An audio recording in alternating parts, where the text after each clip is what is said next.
You know, we all love a good story, right? The big change, that lightning strike moment of inspiration, the New Year's resolution that finally sticks. But what if I told you that real, lasting change is, well, it's a lot quieter than that? That it's less of a sudden breakthrough and more of a slow biological construction project that's happening inside your own head. So let's get into this, because the science of how we actually change is so much more fascinating than the myths we tell ourselves. We aren't just finding who we're meant to be, we are literally wiring ourselves into existence, one tiny action at a time.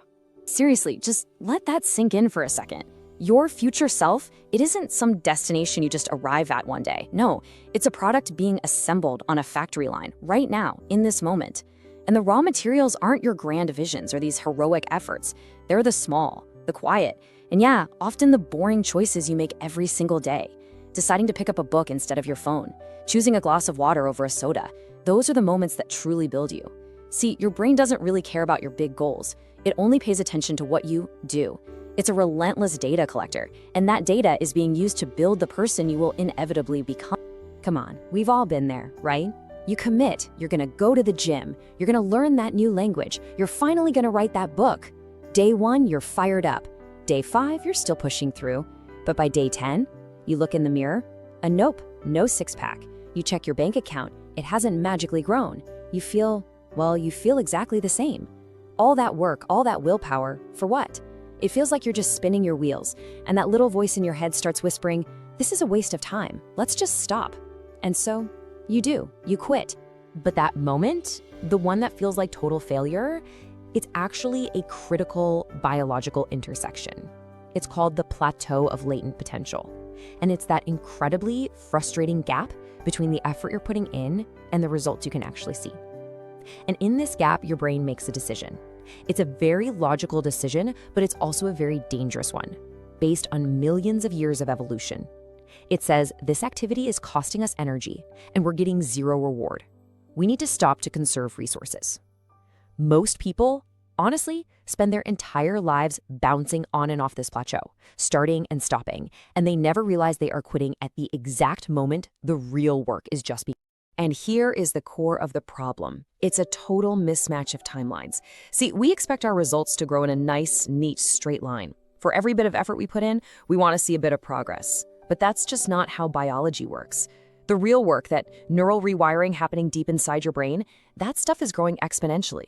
In those first 10 days, while you see nothing, a biological industrial revolution is kicking off. You're laying the foundation, you're building the supply chains. The results you can see, they are a lagging indicator of the invisible wiring that's taking place. So why is our brain so bad at this? Why does it make this huge mistake? Well, the culprit is a cognitive bias called temporal discounting. It's basically our brain's hardwired programming to prioritize the now way more than the later. A small reward today feels infinitely more valuable than a huge reward a year from now. And, for our ancestors, this was super useful. It's way better to eat the small bear you have now than to starve waiting for the mammoth you might catch next week. But in our modern world, this bias makes us sacrifice our future identity for a little present comfort. We choose the donut now over the healthy body later. We quit on the plateau because the immediate relief of just stopping feels so much better than the distant promise of success. Okay, so let's go to the construction site itself and see how this whole thing gets built.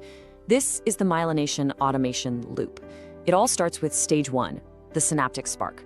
The very first time you do a new thing, let's say you meditate for 1 minute, your conscious mind has to manually force a connection between neurons. It's slow, it's awkward, and it takes a ton of energy. It feels fake, right? But if you push through and do it again, you trigger stage 2, Hebbian consolidation. The neurons start to recognize each other, creating this faint little neural echo. Then comes the real magic, stage 3, myelination.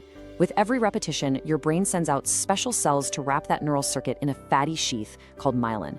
This is the insulation crew. They're turning a slow, flickering signal into a lightning-fast fiber optic neural highway. And that leads inevitably to stage 4, the subcortical handover. The signal is now so efficient, your conscious mind isn't even needed anymore. The task gets handed over to the basal ganglia, the brain's autopilot center. The habit is now automatic. And this is the end result. It's so powerful. What was once this deliberate, difficult choice, a piece of software you had to consciously decide to run, has now become a physical part of your brain's architecture. It's hardware. It just exists. You no longer try to be a person who meditates. You just are one. The behavior doesn't need willpower anymore because it has become the path of least resistance. You have physically carved your identity into your own biology. Now, this all sounds like a ton of work for the brain, doesn't it? All this construction, all this insulation. Why bother?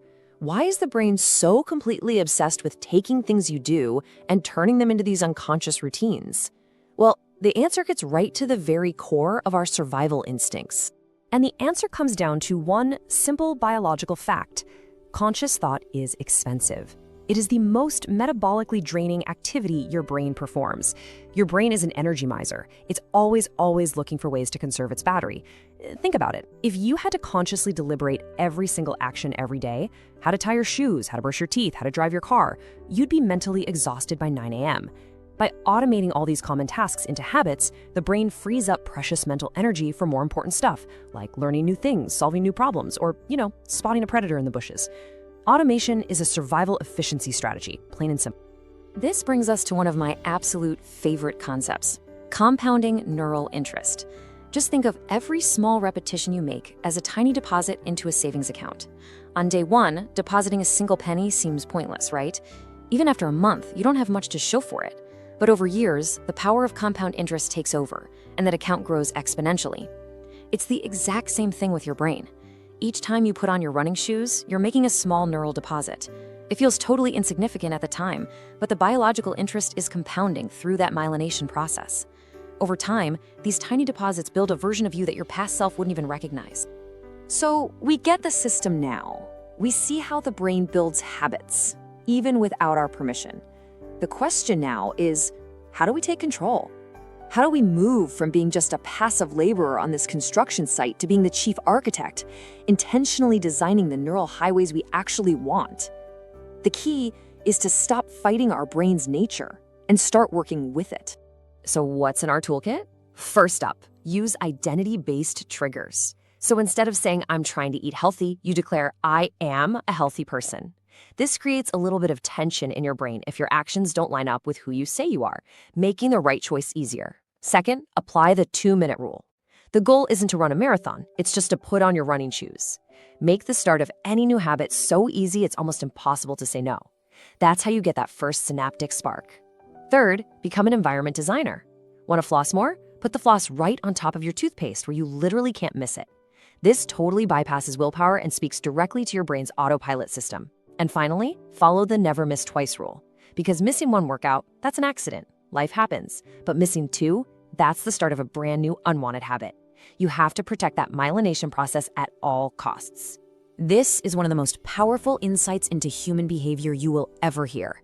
Your life today, it is essentially the sum of your habits. You can have the most ambitious goals in the world, but if your underlying automated systems don't support them, you will always fall back to your baseline.